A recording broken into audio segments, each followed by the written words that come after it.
Livre de Jonas, chapitre 1, versets 1 à 15 et chapitre 2, verset 1.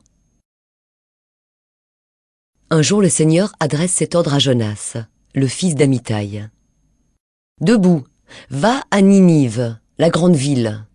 Tu menaceras ses habitants en disant « Le Seigneur en a assez de voir vos actions mauvaises. » Jonas se met en route, mais pour fuir à Tarsis, loin du Seigneur.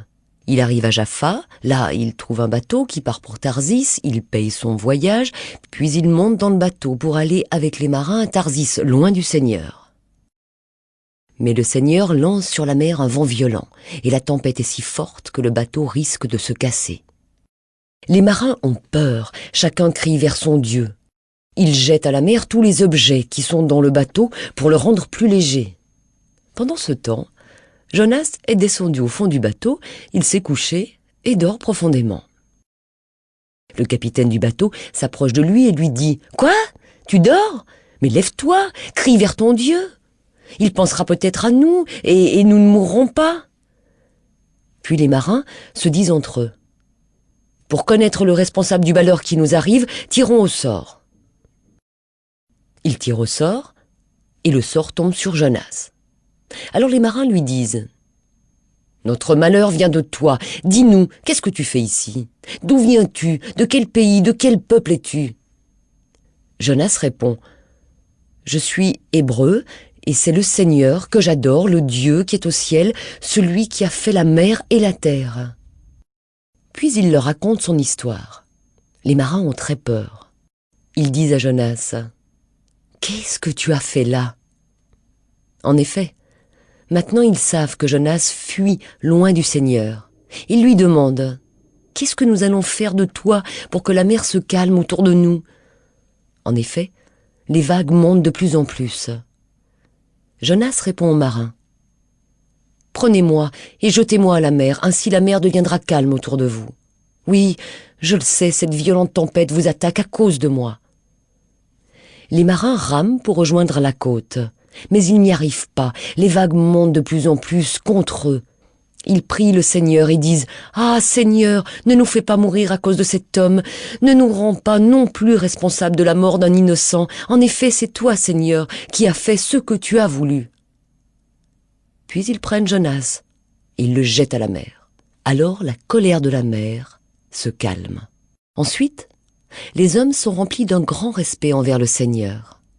Ils lui offrent un sacrifice et ils lui font des promesses avec serment.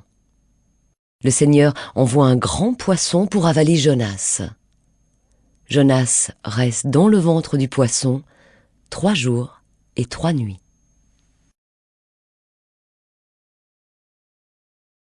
Livre de Jonas, chapitre 2, versets 2 à 11.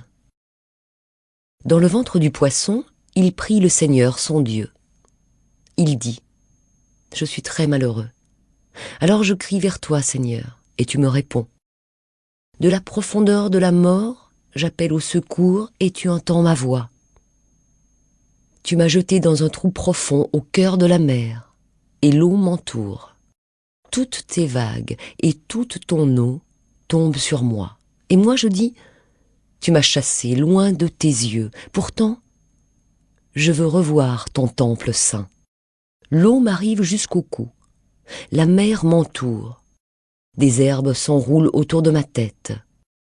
Je suis descendu jusqu'au pied des montagnes. Je suis dans le monde des morts, et les portes sont fermées à clé derrière moi, pour toujours.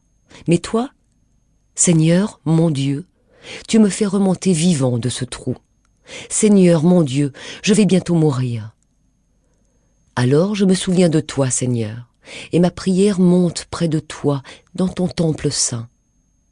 Ceux qui adorent les faux dieux n'ont aucune chance d'être sauvés.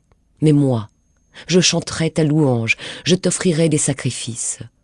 Je tiendrai les promesses que je t'ai faites. Oui, c'est toi qui sauves, Seigneur. Alors, Seigneur, donne cet ordre au poisson, rejette Jonas sur la terre. Et aussitôt, le poisson obéit. Livre de Jonas, chapitre 3, versets 1 à 10. Une deuxième fois, le Seigneur dit à Jonas, « Debout, va à Ninive, la grande ville, annonce-lui le message que je te donne. » Alors Jonas se lève, il part. Mais cette fois, il va à Ninive, comme le Seigneur l'a demandé. Ninive est une ville extraordinairement grande. Il faut 3 jours pour la traverser. Jonas entre dans la ville, il marche pendant un jour entier. Il annonce aux gens, « Dans 40 jours, Ninive sera détruite. » Aussitôt, les gens de Ninive croient à la parole de Dieu. Ils décident de ne rien manger. Tous mettent des habits de deuil, les riches comme les pauvres. Le roi de Ninive apprend la nouvelle. Il se lève de son siège. Il enlève son habit royal, il met un habit de deuil et s'assoit sur de la cendre. Puis, le roi et ses ministres donnent cet ordre. « Criez dans la ville ces paroles. Il est interdit aux habitants et aux bêtes, bœufs, moutons et chèvres de manger et de boire. Tout le monde doit mettre des habits de deuil, les gens et les bêtes. Chacun doit crier vers Dieu de toutes ses forces. Chacun doit abandonner sa mauvaise conduite et arrêter les actions violentes qu'il fait. Qui sait? Dieu changera peut-être d'avis. Il abandonnera sa colère contre nous et nous ne mourrons pas. » Dieu voit leurs efforts pour abandonner leur mauvaise conduite. Il change d'avis. Il regrette le mal qu'il voulait leur faire et il ne le fait pas. Livre de Jonas, chapitre 4, versets 1 à 11. Jonas n'est pas content du tout, vraiment pas du tout. Il se met en colère. Il fait cette prière au Seigneur. « Ah, Seigneur, je le savais bien quand j'étais encore dans mon pays. C'est pourquoi je me suis dépêché de fuir à Tarsis. Je le savais bien, tu es plein de tendresse et de pitié, patient, plein d'amour, et tu regrettes tes menaces. Maintenant, Seigneur, laisse-moi mourir. Oui, je préfère la mort à la vie. » Le Seigneur répond à Jonas. « Est-ce que tu as raison de te mettre en colère ?» Jonas sort de la ville et il s'arrête à l'est de Ninive. Là, il se construit un abri et s'assoit dessous à l'ombre. Il veut voir ce qui va se passer dans la ville. Alors, le Seigneur Dieu fait pousser une plante au-dessus de Jonas.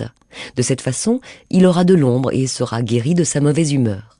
Jonas est rempli de joie à cause de la plante. Mais le jour suivant, un peu avant le lever du soleil, Dieu envoie un ver. Le ver pique la plante et la plante sèche.